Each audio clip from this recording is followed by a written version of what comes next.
WWE Backlash was amazing. From Cody Rhodes surviving the beast to Omos putting on a pretty decent match. We're going to get into all of it, and here's my review of the WWE Backlash.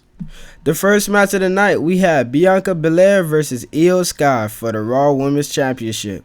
I really had no expectations for the match. I knew it was going to be solid, but it surpassed all my expectations. For the starters, the crowd really loved Io Sky. They really wanted Io to win, cheering for her to hopefully beat Bianca Belair. And there was some cool spots in the match, but the main highlight was what happened near the end of the match, where it seemed like Io Sky had the match won, but Bayley got caught trying to cheat, pulling Bianca Belair's hair, and caused Io the match. Story basically is that if Bayley didn't interfere in the match, Io Sky would have won the Raw Women's Championship. Can't wait to see how Io Sky addresses the loss. Hopefully she gets another title shot down the line and wins it. Next match of the night, we have Seth Rollins versus the big man, Omos. I had no expectation for this match. I really thought it was going to suck, but it turns out to be a solid match.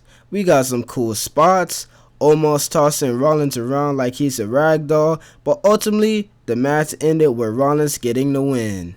Next match on the card was Austin Theory versus Bobby Lashley versus Bronson Reed for the United States Championship. Even though the match was highly predictable in my eyes, it still was a pretty fun match. It was a good match. Having Reed Theory team up on Lashley and having Lashley fight back, fighting both of them off, hitting Austin Theory with a spear, almost winning the match if it wasn't for Bronson Reed.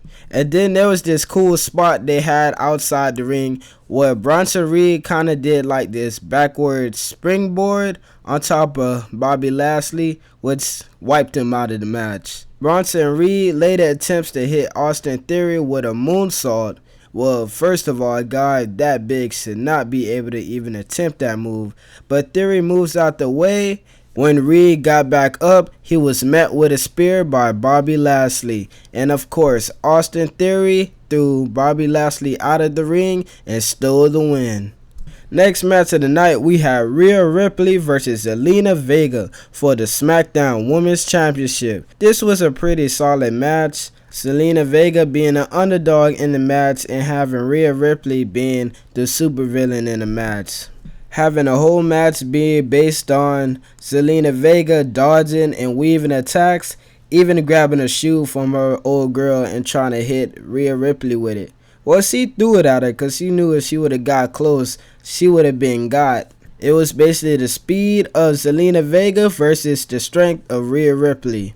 And there was some cool maneuvers from Vega, even hitting Rhea Ripley with a 619. The crowd had a huge pop for that one. But ultimately, Rhea Ripley got her hands on Vega, kicked her, and hit her with a riptide for the win.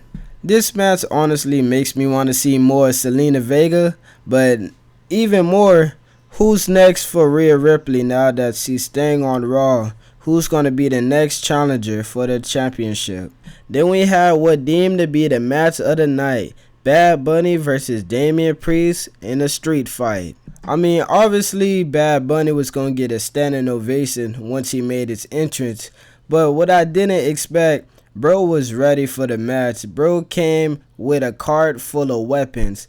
That reminds me of Raven, but that's dope though. Early in the match, Priest is just playing with Bad Bunny, slapping him in the face, just pushing him around like a dang bully. But Bad Bunny strikes back, hitting him with a slap of his own and a sit-down power slam. Lifted that boy Damien Priest like he was none. Priest gets back on top, trying to hit Bad Bunny with some dive to the outside, but he is met with a chair in his face. Bad Bunny then heads up top, hitting Damien Priest with a big crossbody. Back in the ring, we get kendo stick shots from Bad Bunny and hit him with a Falcon Arrow. That boy been hit in the gym. I don't know what he been doing. Bad Bunny goes for the pinfall, but it only gets 2. Damien Priest then walks out the ring and said, you know what, I'm sick of this. And then he plays like he's finna leave. Bad Bunny comes to confront him with a trash can and gets kicked in the face by Damien Priest. They then head up to some production table where Damien Priest completely annihilated Bad Bunny, putting him through a table. Back by the ring, Damien Priest tries to finish off Bad Bunny outside the ring with a spinning kick, but he ends up hitting the ring post. Bad Bunny certainly took advantage of this opening. For the rest of the match, Bad Bunny just been targeting the leg of Damien Priest. That is until Judgment Day came out and started to beat down on Bad Bunny.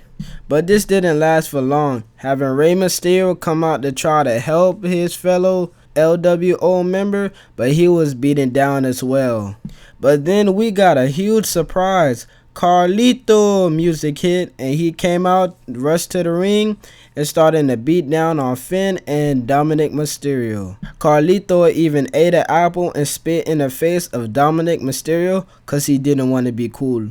The Judgment Day tries to run away, but then they're met with Savio Vega and the rest of LWO. So now the Judgment Day is trapped on both sides, and then LWO began to put the beating down on Judgment Day.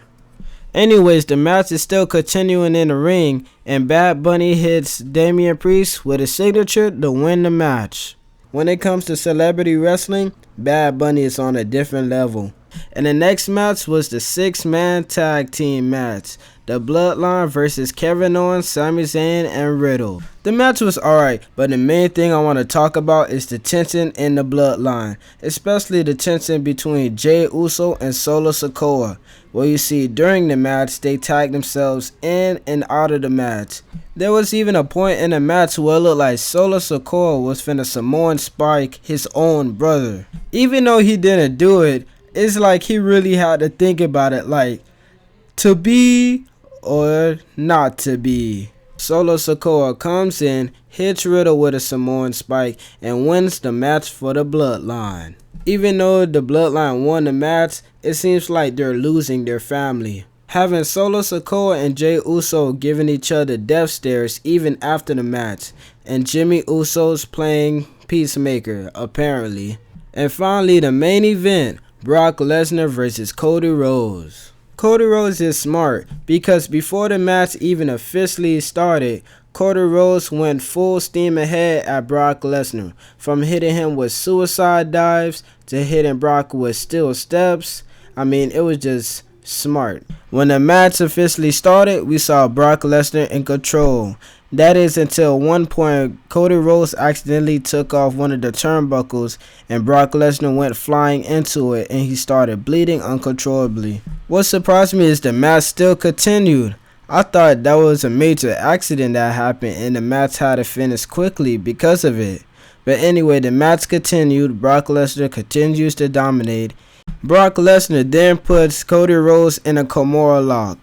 But somehow Cody Rhodes is able to flip it into a pin and win the match. I mean, the match was alright. I thought it was going to be way better than how it was, but that's what you get, I guess. Hopefully now they have Brock Lesnar return on Raw and cost Cody Rhodes the heavyweight championship.